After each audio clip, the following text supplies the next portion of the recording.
विवेक अग्निहोत्री की एक और controversial film The Bengal Files लेकिन है। सोचो, सन 2050 जब ये इंडिया का पहला युवा माइनॉरिटी प्राइम मिनिस्टर बनेगा, तब हमारी डेमोक्रेसी की कितनी बड़ी जीत होगी।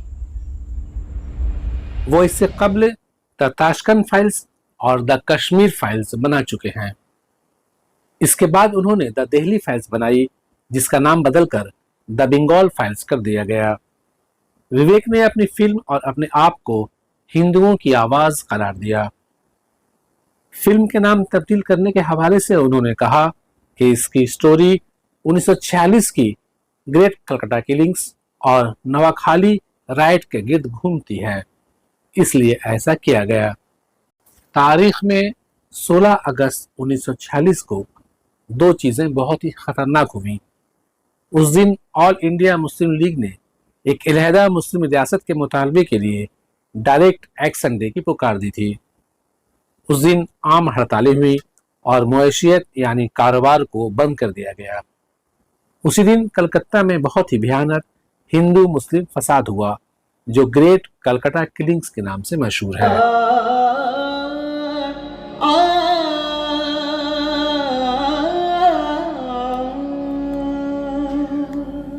दूसरी तरफ नवाखाली का फसाद 10 अक्टूबर 1946 को हुआ था, जिसे हिंदुओं के खिलाफ मुनज़्ज़म कत्लेआम, लूट मार, आतिशजनी, अगवा और इस्मतदरी कहा जाता है, जिसे मुस्लिम भीड़ ने किया। ताहम बहुत सारी अफवाहें हैं। Cambridge.org पर लिखा है कि नवाखाली का फसाद कलकत्ता में मारे गए हजारों मुसलमानों का बदला था। इन दोनों फसादात के बारे में महात्मा गांधी ने हरिजन में लिखा था, हम सिविल वार के दरमियान नहीं हैं, लेकिन हम इसके करीब तर होते जा रहे हैं। उन्होंने इन दोनों जगहों का दौरा किया था और इन फसादात को अपनी जाती नाकामयाबी करार दिया था, क्योंकि वो खुद को अदम तशद्दुद और सच्चाई के अलमदार समझते थे। उसके बाद हमें खून आमेज बंटवारे वाली आज़ादी 1947 में मिली। दोनों तरफ हजारों बेगुनाह मारे गए, बेघर हुए, इस्मतें तार तार हुई, जायदादें लूट ली गईं। हजारों खवातीन अपनी इज्जत बचाने के लिए जिंदा कुएं में छलांग लगा देती थीं। उसके बाद 1950 और 1964 में कलकत्ता में बड़े बड़े फसादात हुए। आज भी गैर मुस्लिम इलाकों में कब्रें, मज़ारात और मस्जिदें देखने को मिलती हैं। कलकत्ता के फसाद को उस वक्त की ब्रिटिश पुलिस ने हिंदुओं और मुसलमानों दोनों को मौरूद इल्जाम ठहराया था। बहरहाल ये सब तो उसी का ही किया कराया था। हिंदू मुस्लिम तो सिर्फ कठपुतली थे। विवेक अग्निहोत्री ने इन फसादात में से सिर्फ दो मौजू का इंतखाब किया और उस पर फिल्म बनाई, जिसका नाम द बंगाल फाइल्स है। इस फिल्म में अहम किरदार गोपाल पाठा का है। इसका असली नाम गोपाल मुखर्जी था। कॉलेज स्ट्रीट में इसका खानदानी गोश्त की दुकान थी। बंगला लफ्ज पाठा का मतलब खस्सी बकरी होता है।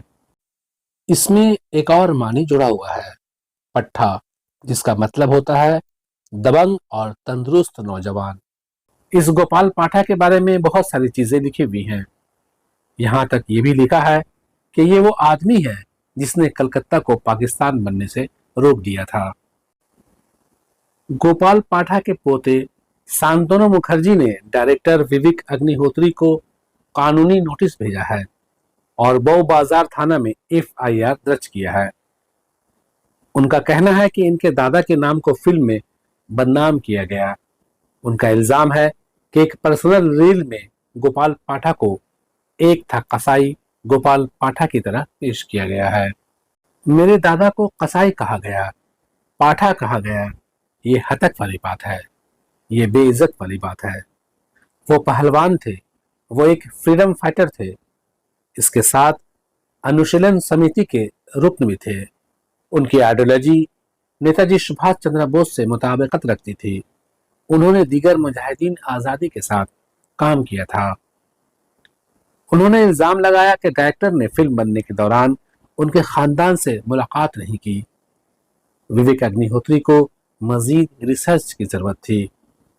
गलत इतलात कहाँ से मिली? उनका कहना है कि उनके दादा ने मुस्लिम फसादियों से हिंदुओं को बचाया था, जो मर्दों को कत्ल कर रहे थे, औरतों की इज्जत लूट रहे थे और हिंदू जायदाद घर बाड़ी को जला रहे थे। लेकिन मुसलमानों के खिलाफ उनकी दुश्मनी नहीं थी। उन्होंने 1946 के राइट में कई मासूम मुसलमानों को बचाया था।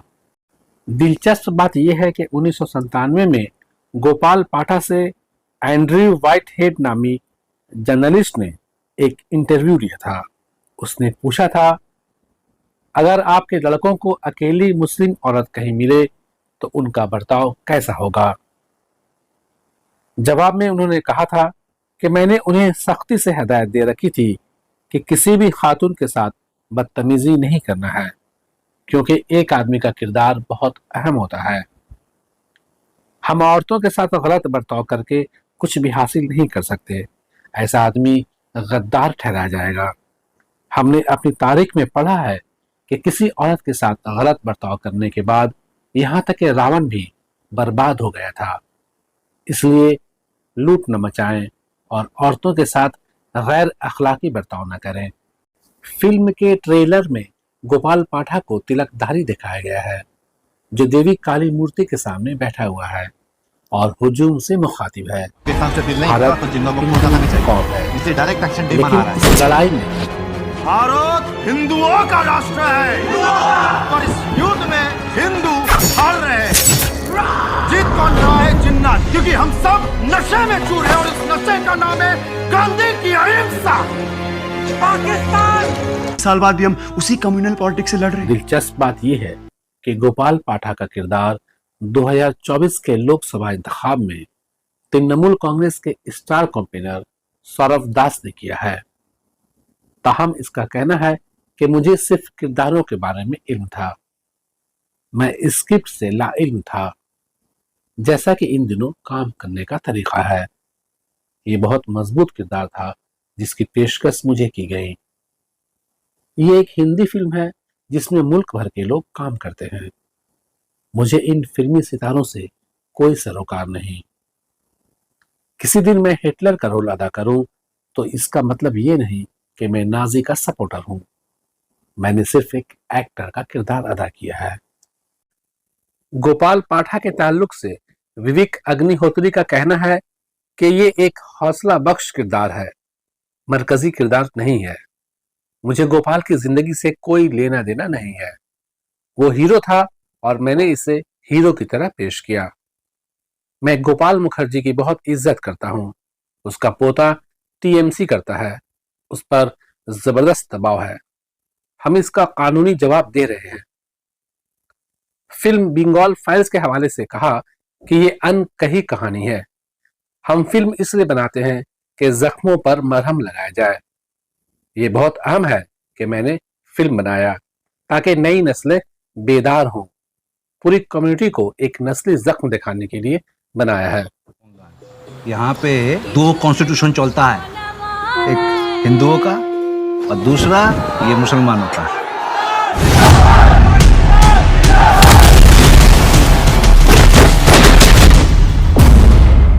इस फिल्म के बारे में इंडियन एक्सप्रेस डिजिटल की न्यूज एडिटर स्टेला दे ने एक बहुत ही अच्छा आर्टिकल लिखा है। उन्होंने इसकी टाइमिंग पर सवाल उठाया। द बंगाल फाइल्स 5 सितंबर को सिनेमा घरों में रिलीज हो रही है, ठीक मगरबी बंगाल असेंबली इलेक्शन से 5 महीने कबल। मैं इस फिल्म को इनोसेंट आर्ट की तरह नहीं देख सकती कि मैं जानती हूं कि यह सियासी असलहा के तौर पर इस्तेमाल किया जाएगा। यह फिल्म मालूमाती नहीं बल्कि आग भड़काने के लिए है। पाकिस्तान जिंदाबाद। बंगाल में 1946 में जो कुछ हुआ उसे 2 जहती अखलाकी फिल्म की सतह तक छोटा नहीं किया जा सकता।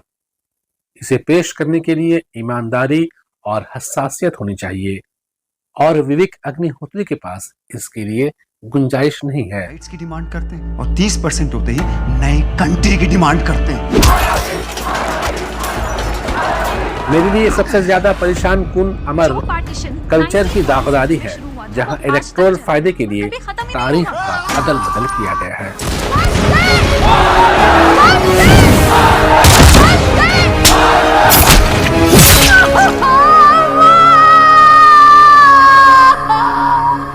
ये पार्टीशन आज खत्म नहीं, शुरू हुआ है। It's an unfinished project. मैं बंगाल फाइल्स नहीं देखूंगी, क्योंकि मुझे पता है कि ये मुझसे क्या करने के लिए कहेगी। ये फिल्म मुझे नफरत करने के लिए सिखाएगी। सच्चाई का सिर्फ एक हिस्सा पूरी तस्वीर नहीं होती। एक कम्युनिटी का दर्द दूसरी कम्युनिटी के दर्द पर दिखाने का इंतखाब सही नहीं है। तारीख हमें बताती है कि दोनों का खून बहा है। ये फिल्म मुझे सिखाएगी कि पड़ोसियों को भूल जाओ जिन्होंने एक दूसरे को पनाह दी थी। वो दोस्ती जिसने तक़सीम हिंद को कबूल कर लिया, और पेचीदगी जो बंगाल की रूह है।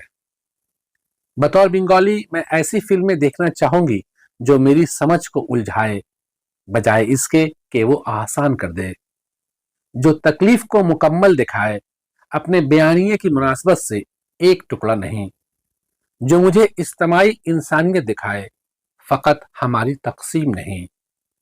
अग्निहोत्री को ये इख्तियार है कि वो फिल्म बनाए, और मुझे ये कहने का हक है कि सिनेमा जो कंट्रोवर्सी पर तरक्की करे, फूले फले, वो ऐसा सिनेमा नहीं है कि मैं उसे कबूल करूं।